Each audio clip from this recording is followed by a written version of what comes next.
اس video میں ہم بات کریں گے نیوزی لینڈ کے ایک ایسی لیڈر کے بارے میں جو اپنی انسانیت دوستی کی وجہ سے پوری دنیا میں مشہور ہوئی ہیں۔ Welcome to the episode 15 of our series on the top leaders of the world.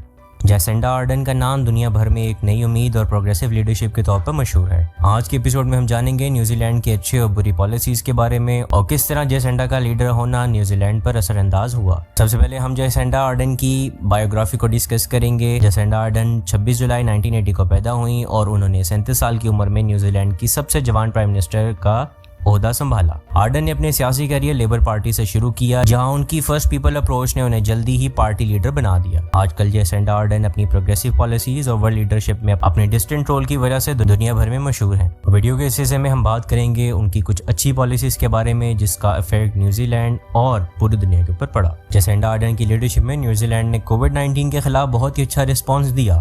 Swift lock Downs اور پبلک ہیلتھ کمپینز نے ملک کو پینڈیمک سے بچایا اور دنیا بھر میں نیوزی لینڈ کا نام روشن کیا۔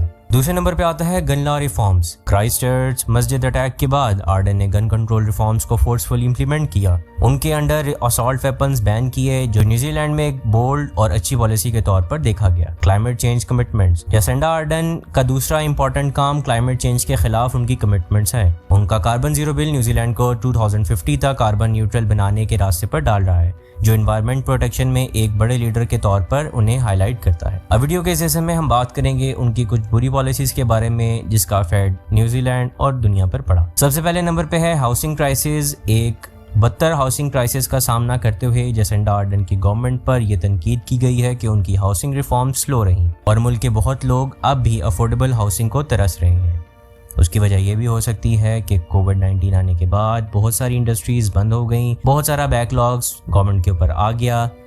کوشش کر رہی ہیں اس کو بہتر کرنے کے لیے، لیکن ابھی تک اس کے پازیٹیو اسپیکٹس نہیں ملے۔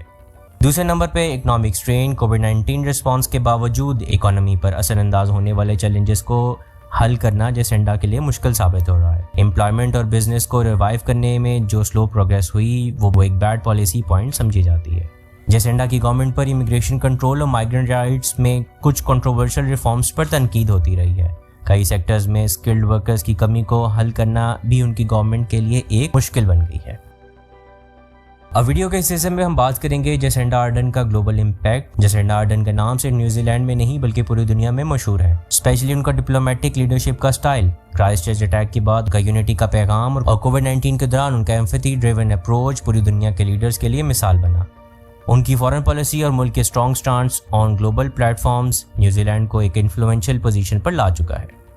اب آخر میں ہم ایک سوال چھوڑتے جا رہے ہیں کہ کیا جیسنڈا آرڈن کا کوئی مقابلہ کر سکتا ہے لیڈرشپ میں؟ یہ ایک مشکل سوال ہے کیونکہ آرڈن کی لیڈرشپ پروگریسو اور انکلوسیو ہے، جو ان کے سپورٹرز کے لیے مختلف اگزامپل ہے۔ لیکن ڈیموکریسی میں ہر وقت نئی سوچ اور نئے لوگوں کا آنا بھی ضروری ہوتا ہے، اس لیے آگے دیکھا جائے گا کہ کون ان کے بدلے لیڈرشپ کی رین اپنے ہاتھ میں لے سکتا ہے۔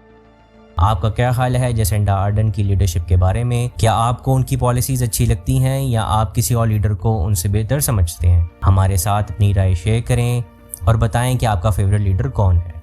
اگر آپ کو یہ ویڈیو پسند آئی ہے تو پلیز لائک کریں، شیئر کریں اور چینل کو سبسکرائب کرنا نہ بھولیے گا۔ تو اگلی ایپیسوڈ میں حاضر ہوتے ہیں ایک نئے ورلڈ لیڈر کے ساتھ۔ تب تک کے لیے اپنا رکھیے گا خیال۔ خدا حافظ۔